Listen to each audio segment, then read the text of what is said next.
Okay, well that's what they look like when they're finished, quite finished, but en route to being finished.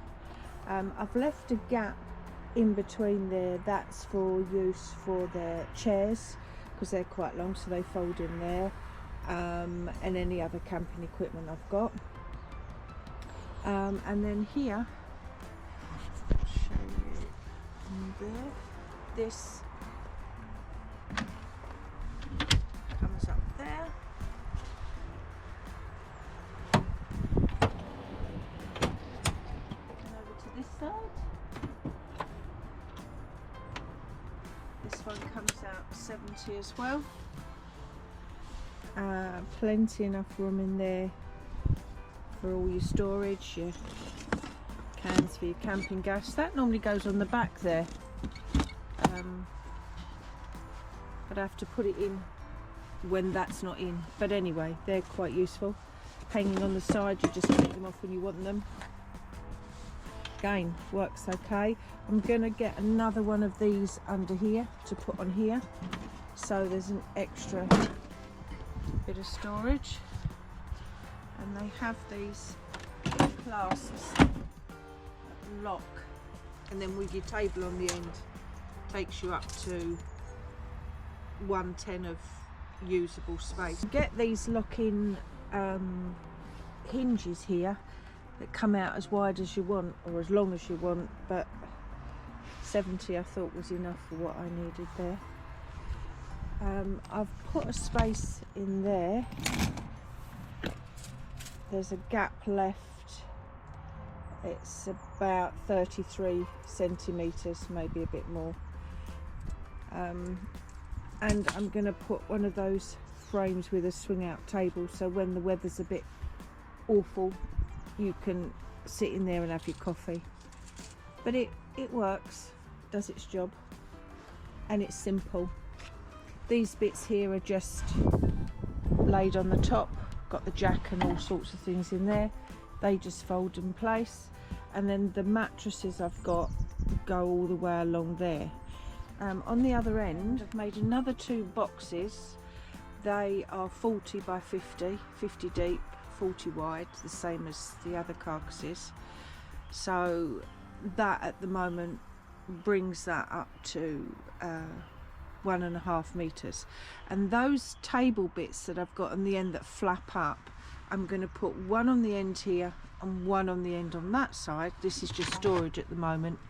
In here I store my battery power pack and everything to do with the electrics. Put another one on there, so of a night time you can flip it up, have your mattress out, and then that takes you to virtually the full length mattress. Same for the other side over there. Right, I forgot to tell you how tall they are. They're 40 centimetres.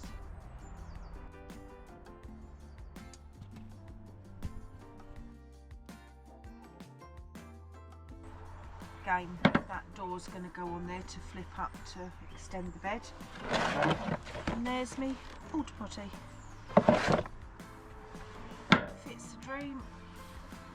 Easy accessible to use. Just take it out when you need it. And then you've got your flooring down there. I've covered this up because whilst it's nice and clean and everything else, the dog slips all over the gaff on it. There's one of my restraining clips there, so the dogs don't wander about.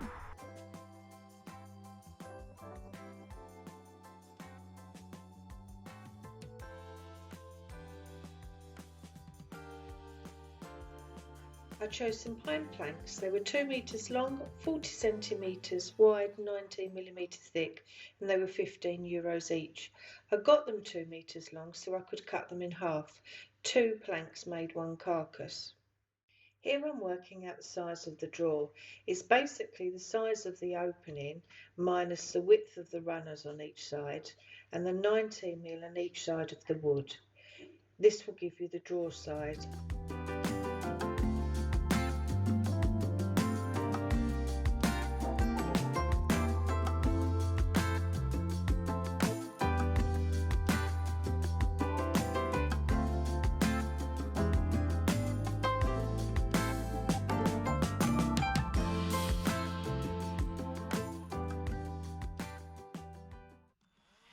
the left-hand side of the box, which will be the drawer eventually.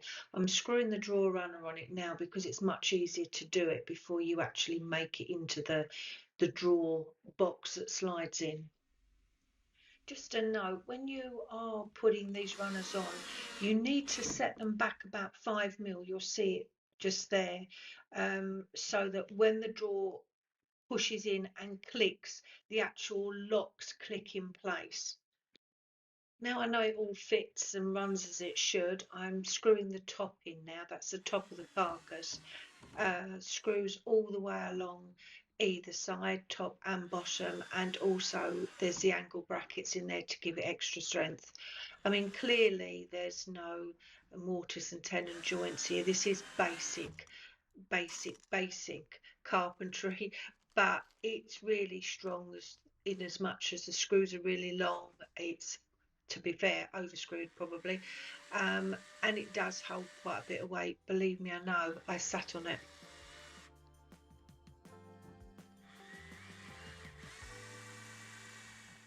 This is the rear side of the carcass, showing the drawer in situ.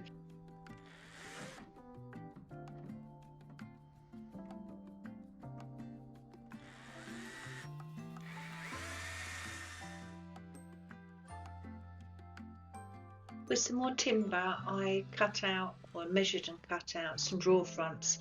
I'm just taking off all the sharp edges at the moment, and then I shall sand those as well.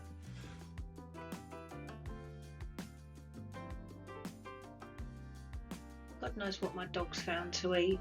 Little Dee Dee, she's chewing away at something, probably cat food.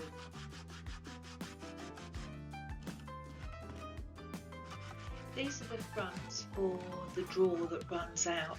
I've done them in two separate pieces, although it's going to be attached to one drawer.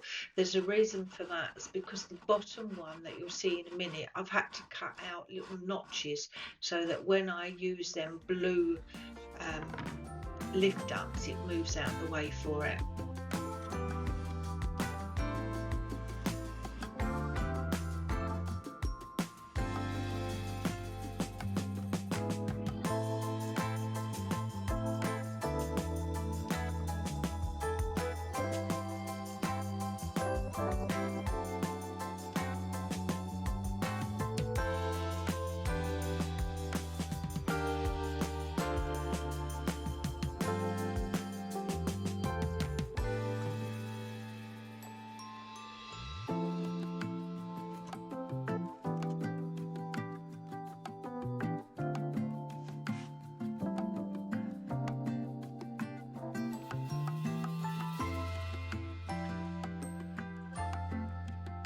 Two sets of heavy-duty drawer runners. I'll leave the link in the description, but the ones I used had a code of VD2053 and all 70cm lengths. They take 120 kilos each set, so that should be adequate for most of the things that you want to store in there. I used approximately 10 sheets of the wood planks. The lift-up shelf from Amazon was £15.99. Allow about €100 for angle brackets, screws, and bolts, which is what I use to actually bolt it into the existing holes that are in the Volkswagen. The two large cabinets and the two small cabinets, one to house the porta potty. And then obviously you cover them in whatever you want to either paint them or cover them in fabric. I decided to use some leftover carpet. C'est tout fini. Here I added a clip up, some that you just press it there to fold it down. That's off of Amazon. That folds out like that, and you lift the table up at the end. Under here I bought a little, you can probably see it slide out. It's for a coffee station. Put your coffee machine on top or whatever. Got it in one of those cheap Euro shops, and it's perfect for your coffees and your sugars and your teaspoons and what have you. So for the unit on the right hand side, I didn't want another deep set of drawers. I wanted a shelving system, something that could house the hob and a set of drawers for teas and coffees, somewhere that you can pull out quick to make a hot drink or something light to eat. It's basically a plinth at the bottom with the drawer runners attached to that, and then like a C shape frame where there's another shelf added on the top, and then there's the end door at the end where the flip up table is attached to. Basically that's all it is.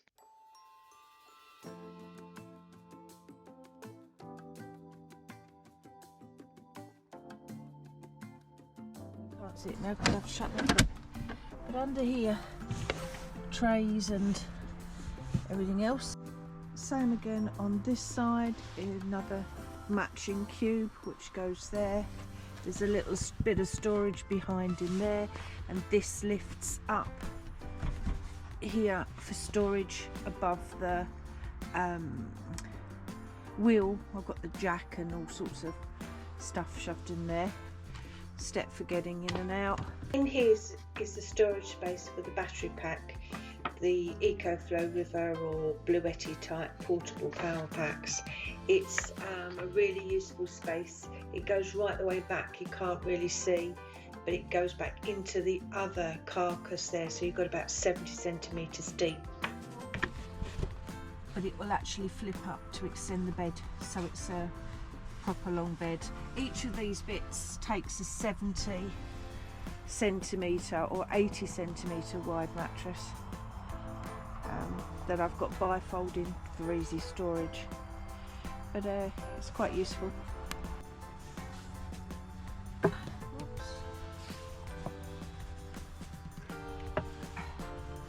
But that bit there is work in progress at the minute. Back door still to do, but I've got a bit of an ingenious idea for going on the top here, because sleeping in here takes up quite a bit of room. So I have an idea to put a board across here on runners and put one of those roof tents, so that for driving and when we're driving to where we're going to go, it can be within here, save being on the roof. And then when we get on site, we can just literally open the back doors, slide it out, so the actual roof tent comes at this level here, comes out another metre, and that will give us seating indoors and the bed out here. But watch this space, I don't know whether I'll get that far. For those of you who might be interested what I put underneath the carpet lining, the dogs get pretty scared in the back because of the noise, so what I decided to do for their comfort as well as my own was to put a load of sound deadening down first. I bought the kill mat that I got off of Amazon. It's pretty easy job to do. You just use one of those special rollers that I'm using there and peel the back off and stick it down basically. Next job after that was to insulate the floors, walls and the sides. I used a 19mm Armorflex, really simple to use, to cut. There's all grids on the back of the roll, which makes it easier to keep a straight line. Just measure off what you need and stick it on. Here I tried to make sure that I marked out the fixing points that come on the Volkswagen, because that's where I was going to attach the units that I made earlier, all the way along. So wherever there was one of those fixing points, I just marked it by screwing a nut in there.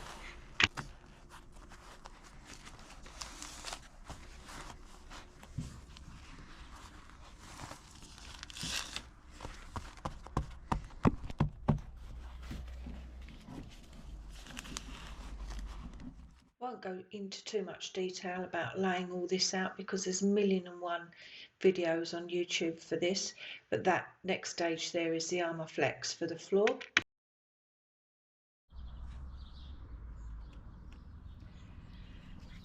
Well, that's the armour flex down and the sound deadening. It's super sticky, so you've got to get it right first time because there's no second chances, but it's stuck really well.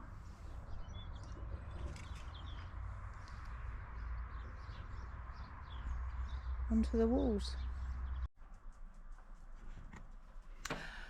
Okay, well, good morning.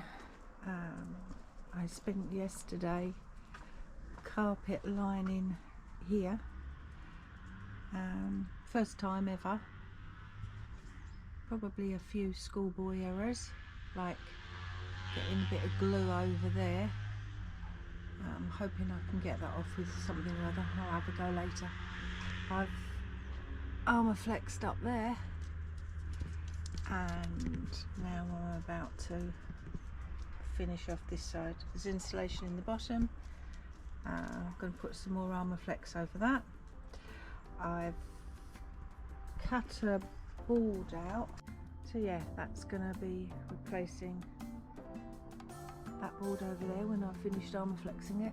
I've marked, you can see it on the sides there, all the way along, so now I shall offer the board up and try and hope that I get it right. Anyway, there we are for now. I won't bore you with how to do all the carpet lining here because again there's 1,000,001 YouTube videos on it, but it seems that the key to doing this is to keeping it quite taut as you're doing it.